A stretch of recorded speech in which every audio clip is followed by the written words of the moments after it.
And then that, which just looks purple, but that's just because you have a layer of purple. Okay, now set it. Looks like that's the center. Pretty much. Yes, and then one hand on top, one hold the cup, and then just flip it.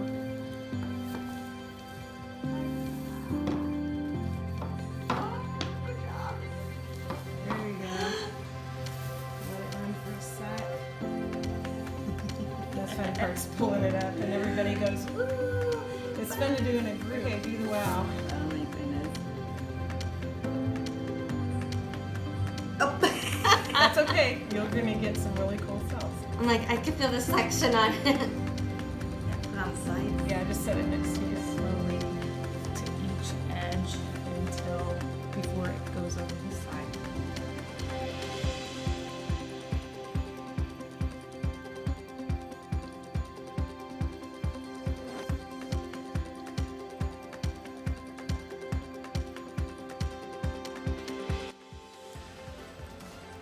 Yeah, now let it run over the edge.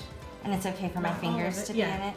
Well, hold it from the back of the Okay. wood frame, so then you're not touching the edges. So now you want to get this edge, kind of let it run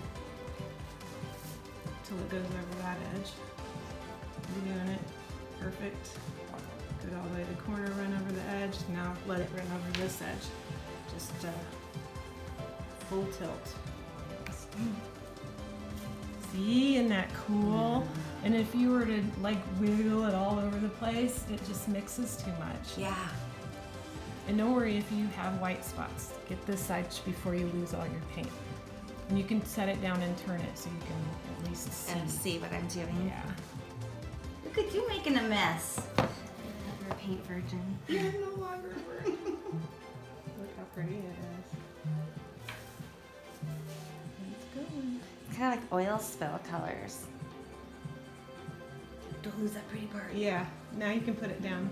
Or if you want more of this purple, you can make it blue off the edge.